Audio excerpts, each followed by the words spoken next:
कुछ लोग पिछले कई दिनों से इस जगह पर खाना बांट रहे थे। हैरानी की बात यह थी कि एक कुत्ता हर रोज़ आता था और किसी न किसी के हाथ से खाने का पैकेट छीन कर ले जाता था।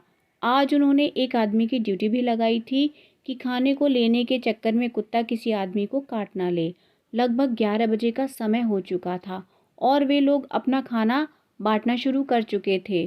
तभी देखा कि वह कुत्ता तेजी से आया और एक आदमी के हाथ से खाने की थैली झपट कर भाग गया। वह लड़का जिसकी ड्यूटी थी वह उस कुत्ते का पीछा करते हुए उसके पीछे भागा। कुत्ता भागते हुए एक झोंपड़ी में घुस गया। वह आदमी उसका पीछा करता हुआ झोंपड़ी तक आ गया। कुत्ता खाने की थैली झोंपड़ी में रख के बाहर आ चुका था। वह आदमी बहुत हैरान था। वह झोंपड़ी में घुसा तो देखा कि एक आदमी अंदर लेटा हुआ है। चेहरे पर बड़ी सी दाढ़ी है, गंदे से कपड़े और उसका एक पैर भी नहीं है। ओ भैया, ये कुत्ता तुम्हारा है क्या? भिखारी बोला। मेरा कोई कुत्ता नहीं है, कालू तो मेरा बेटा है, उसे कुत्ता मत कहो। वह लड़का बोला, अरे भाई, हर रोज़ खाना छीन कर भागता है वो, किसी को काट लिया तो ऐसे में कहाँ डॉक्टर मिलेगा, उसे बांध के रखा करो। खाने की बात है तो कल से मैं खुद खाना दे जाऊंगा तुम्हें। बात खाने की नहीं है, मैं उसे मना नहीं कर सकूंगा। मेरी भाषा भले ही ना समझता हो, लेकिन मेरी भूख को समझता है। जब मैं घर छोड़ के आया था तब से मेरे साथ है। मैं नहीं कह सकता कि मैंने उसे पाला है या उसने मुझे पाला है। मेरे बेटे से भी बढ़कर है वो। मैं तो रेड लाइट पर पेन बेचकर अपना गुजारा करता हूँ, पर अब सब बंद है। वह लड़का एकदम मौन हो गया। उसे ये संबंध ही समझ में नहीं आ रहा था। उस आदमी ने खाने का पैकेट खोला और आवाज़ लगाई, ओ बेटा कालू, आ खाना खा ले।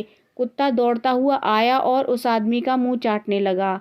खाने को उसने सूंघा भी नहीं। उस आदमी ने खाने की थैली खोली और पहले कालू का हिस्सा निकाला, फिर उसने अपने लिए खाना रख लिया। खाओ बेटा, उस आदमी ने कुत्ते से कहा। मगर कुत्ता उस आदमी को देखता ही रहा। तब उसने अपने हिस्से से खाने का निवाला लेकर खाया। उसे खाते देख कुत्ते ने भी खाना शुरू कर दिया। दोनों खाने में व्यस्त हो गए। उस लड़के के हाथ से डंडा छूटकर नीचे गिर पड़ा था। जब तक दोनों ने खा लिया था, वह अपलक उन्हें देखता रहा। भैया जी, आप भले भिखारी हो, मजबूर हो, मगर आपके जैसा बेटा किसी के पास नहीं होगा। उसने जेब से पैसे निकाले और उस भिखारी के हाथ में रख दिए।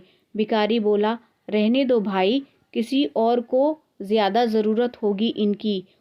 मुझे तो कालू ला ही देता है, मेरे बेटे के रहते मुझे कोई चिंता नहीं।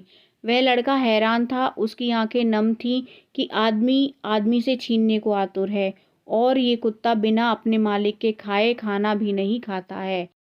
उसने अपने आंसू पोंछे और वापस चला आया। अब उसके हाथ में कोई डंडा नहीं था।